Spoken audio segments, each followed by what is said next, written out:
C'est reparti, Merceron dans les 22 de Grenoble.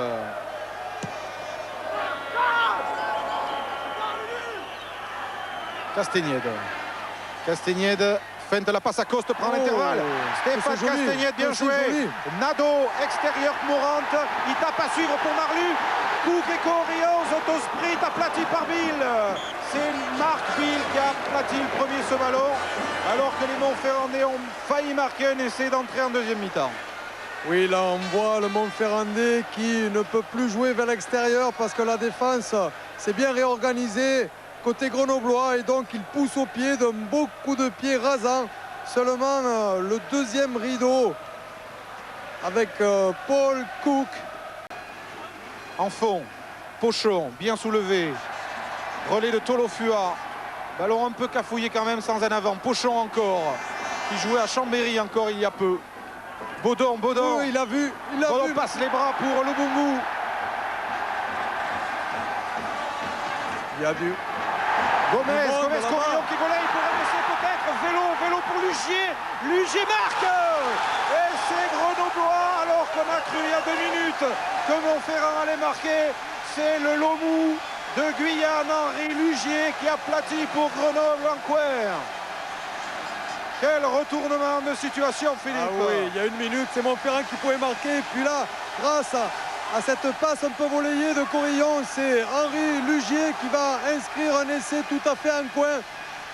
Et les Grenoblois sont vraiment très heureux.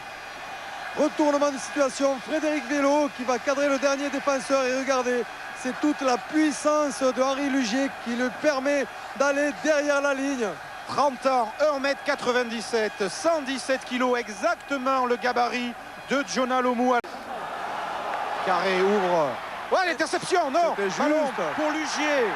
Lugier repris par Marche. Ballon grenoblois, mais elle est ouverte.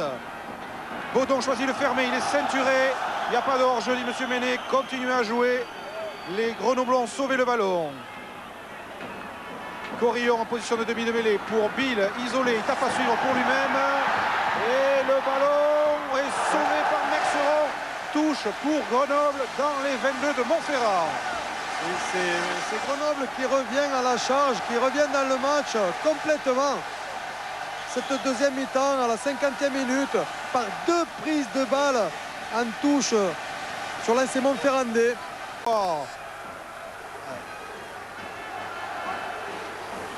Capté par Lubungu.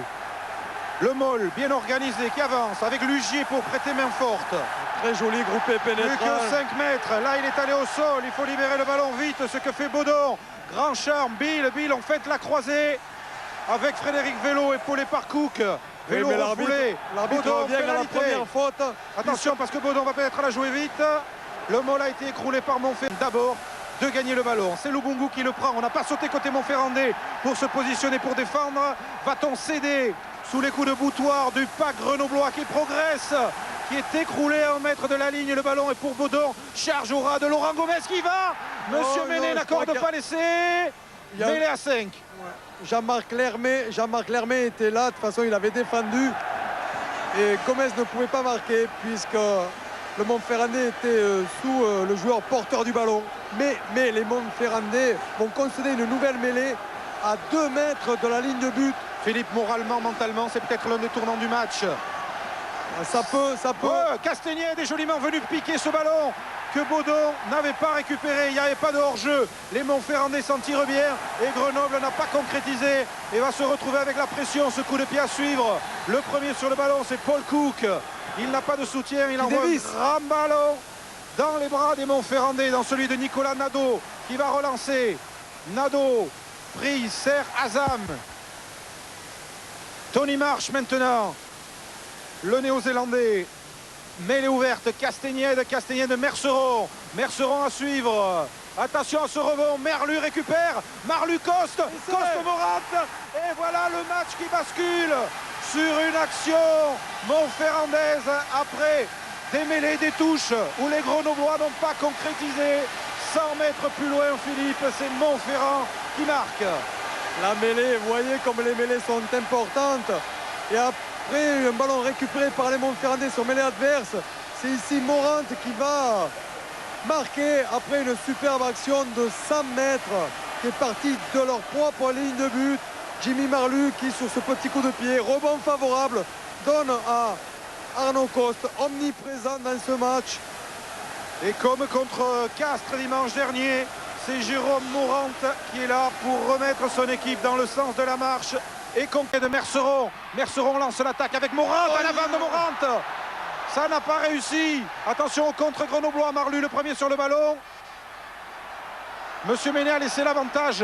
Ballon ballon Montferrandais. Il ne reviendra pas en arrière maintenant. Non, quand même. Castagnède.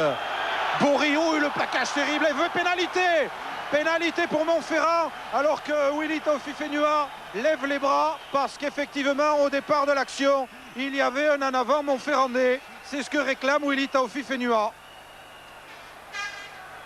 Et Franck Corillon. Vous voyez l'avant. Baudon Bill. Il faut venir là avec Corillon. Corillon. Interception. Ballon pour Courtex. Le match est sans doute gagné pour Montferrand. Courtex, mêlée ouverte, Castagnède, Nicole, coup de pied croisé, il n'y a plus personne pour défendre, il y a Jimmy Marlu qui va aller marquer, il pousse au pied, il marque, c'est fini, l'ASM est en finale du championnat, et c'est son deuxième dans ce match de Jimmy Marlu qui vient éteindre les derniers espoirs de Grenoble. Oui, comme un peu au football, quand on doit marquer absolument, tout le monde monte, afin d'avoir un maximum de joueurs pour l'offensive. Et puis sur cette récupération après l'interception, Eric Nicole encore une fois a tapé un coup de pied judicieux derrière la défense. Et comme pour une fois la défense grenobloise a été un peu désorganisée, c'est Jimmy Marlu qui a profité de cette situation pour aller marquer en coin et enlever définitivement les espoirs pour